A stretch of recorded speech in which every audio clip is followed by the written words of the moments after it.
नमस्कार, मैं हूं पूर्वी राय और आप देख रहे हैं आरआर पत्रिका टीवी।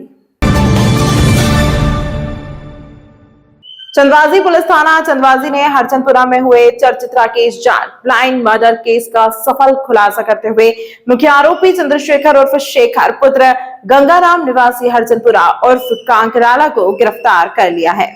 पुलिस के अनुसार मृतक राकेश जाट और आरोपी के बीच शौच जाने की बोतल को लेकर विवाद हुआ था। इसी रंजिश में आरोपी ने राकेश पर चाकू से हमला कर उसकी हत्या कर दी। वारदात के बाद आरोपी ने शव को नदी किनारे गड्ढा खोदकर मिट्टी में दबा दिया ताकि घटना का कोई सुराग न मिल सके। पुलिस ने बताया कि हत्या के 3 दिन बाद आरोपी पुलिस को गुमराह करने के लिए अपनी प्रेमिका को साथ लेकर आंधी क्षेत्र की ओर फरार हो गया था। मामले की गंभीरता को देखते हुए 25 सदस्यीय विशेष टीम का गठन किया गया, जिसने लगातार प्रयास कर आरोपी को गिरफ्तार कर पूरे ब्लाइंड मर्डर का पर्दाफाश किया। इस कार्रवाई एएसपी रणवीर सिंह के नेतृत्व में पुलिस थाना प्रभारी चंदवाजी पुलिस ने आरोपी को गिरफ्तार कर आगे की कानूनी कार्यवाही शुरू कर दी है। आरोपी से भी पूछताछ की जा रही है।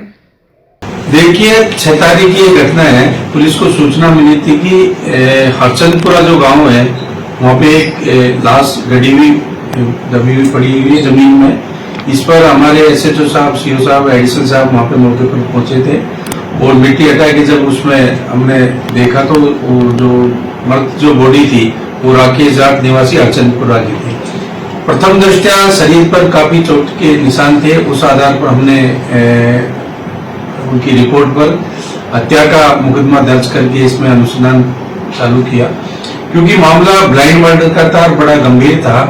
शरीर पर काफी चोट के निशान थे, चेहरे पे, गले पर, वहां पे, और इसको चैलेंज के रूप में हमने इसको लिया है। अलग अलग हमने टीमें गठित की और टीमों ने लगातार प्रयास करते हुए कल इसका रात्रि को हमने एक संदिग्ध जो था, हमें इनपुट जो मिला था उसके आधार पर हमने चंद्रशेखर प्रजापति है जो कि हरचंदपुरा का ही है, वहीं का निवासी है, उसको दस्तयाब करके जब हमने गहनता से पूछताछ की तो ये इस मर्डर का खुलासा हुआ है। इसका जो प्रारंभिक जो इनिशियल जो जिस तरह की बात आई थी, ये जो चंद्रशेखर और शेखर है ये वहीं पे बीएसएफ में उसमें कांस्टेबल की भर्ती के लिए ये अपने वहां पे रोज दौड़ के लिए जाता था और उधर ही उसका खेत था। शाम के समय शौच जाने के समय इनको जो शौच जाते हैं वहां पर जो पानी भरा हुआ है वहीं पे एक बोतल पड़ी थी, इसकी जो मृतक थी राकेश की, उसको एक्यूज ने जो चंद्रशेखर है इसने पानी ले भर के जब शौच जाने लगा तो इसको राकेश ने टोका कि आपने मेरी बोतल कैसे ली। इस बोतल के कारण ही इन दोनों की आपस में बहसबाजी हुई।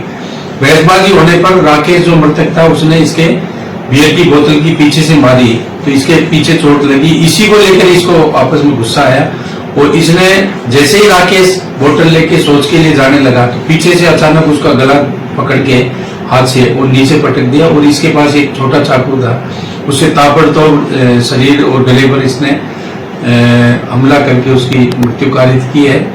मृत्यु कारित करने के बाद में इस बॉडी को थोड़ी घसीट के 50 फीट जो वहाँ पे जो पूंछे वगैरह जो नदी में है वहाँ पे डाल दिया। फिर वापिस ये घर आता है। घर आने के बाद में वापिस मौका पाकर वहाँ पे गया और जो जहाँ पे इसको इसने गाड़ा था वहां तक इसको घसीट के लेके गया। हावड़ा भी साथ में अपने वहां से लेके आया था और गाड़ने के बाद में सुबह जल्दी करीबन 3 बजे वापिस गाड़ के बॉडी को वापिस घर आके सो गया। जो ब्लड जो कपड़े हुए थे उनको भी इसने वहां पे धोए थे और उसके बाद में एक इसकी प्रेमिका थी जो आंधी से थी, इन्हीं के समाज की, उसको लेकर वहां पे फरार हो गया था। पुलिस को शुरू में भी काफी संदिग्ध लगातार कई एंगल पर अलग अलग से काम हमने इस पर काम किया था और हमारी टीमें लगातार इसमें काम कर रही थी और टेक्निकल आधार पर लास्ट में जाके ये वारदात का खुलासा। सर, पुलिस के ऊपर लगातार सवाल उठ रहे थे, परिजनों पे दबाव पुलिस बना रही थी, उस आरोपी तक कैसे पहुंच पाए आप? देखिए, पुलिस हर एंगल पे काम करती है। पुलिस चूंकि ये कम्प्लीटली ब्लाइंड मर्डर था, इसके पीछे कोई मोटिव नहीं था, न तो कोई लूट का था, न कोई प्रेम प्रसंग का था, न कोई प्रॉपर्टी का था। तो ये हमारे लिए चैलेंजिंग था। मृतक राकेश था, न किसी तरह की कोई इलेक्ट्रॉनिक्स आइटम जैसे मोबाइल वगैरह भी नहीं रखता था और उसकी दिनचर्या थी, न ही उसकी किसी से रंजिश थी। तो इसको लेकर पुलिस के लिए और भी चैलेंज इसमें सामने आ जाता है। हमने अलग अलग एंगल से जो आसपास के थे उनसे सारे वहां पर सीसीटीवी फुटेज 1-2 कैमरे हमें मिले थे। आसपास जो लोग वहां पे आते जाते हैं उन लोगों से भी हमें इनपुट मिला था। कुछ जो इनके परिजन थे उनकी बातों में भी हमें कुछ संदिग्धता नजर आई थी, उसको भी हमने सख्ती से उनसे भी पूछताछ करके, क्योंकि पुलिस हर एंगल पे काम करती है और इसी कड़ी से कड़ी जोड़ते हुए हमारे एडिशनल एसपी साहब, हमारे सीओ साहब और एसएचओ साहब और इनकी टीम ने लगातार दिन रात मेहनत करके इस ब्लाइंड मर्डर को खोलने में कामयाबी हासिल की। जो आरोपी पकड़ा गया है पूर्णता से बयानबाजी से संतुष्ट है?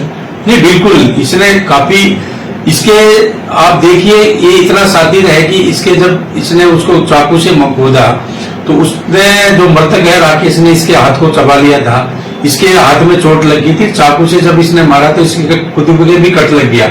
उसको छुपाने के लिए इसने गर्म तेल बॉईल किया उसमें भगोने में और अपने हाथ उसमें डाल दिए ताकि जो वो कट का निशान है, जो इसके जो चोट के निशान है, पुलिस जब भी इसको डिटेन करेगी ताकि वो चोटों को छुपा सके। तो इस तरह का ये सारी कड़ी से कड़ी जोड़ते हुए हमने इसको आज गिरफ्तार किया। लेकिन सर एक बोतल के लिए झगड़ा हुआ, उसके हाथ में चाकू भी था, फावड़ा लेके आया, तो कहीं ना कहीं लगता है प्री प्लान था या कुछ उसके मन में? नहीं, ये सडन इसका ये कहना था, जब हमने इससे सारी गहनता से पूछताछ की तो इसका ये कहना था कि जैसे ही इसने वो बोतल उठाई तो उसने कहा कि उसने इसके साथ में गाली गलौज की, इसके साथ में धक्का मुक्की की। धक्का मुक्की करने के बाद में इनकी इस चीज को बोलचाल हुई कि भाई बोतल कोई भी ले सकता है, लेकिन उसने इसके साथ में बदतमीजी की तो इसके थोड़ा सा इसका सिर ठनका और क्योंकि छोटा जो चाकू था जो हमेशा जेब में रखता था ये, तो उसमें आवेश में आकर जैसे ही इनके आपस में धक्का मुक्की और मारपीट की नौबत आई तो इसने उसे गले से पटक के नीचे डाल के और ताबड़तोड़ चाकू से हमला कर दिया। आरोपी को पकड़ा गया, उससे पहले भी आपराधिक रिकॉर्ड है कुछ? नहीं, अभी तक इस तरह का कोई आपराधिक रिकॉर्ड नहीं। ठीक है। तमाम महत्वपूर्ण खबरों के लिए देखते रहिए हमारे साथ RR पत्रिका टीवी।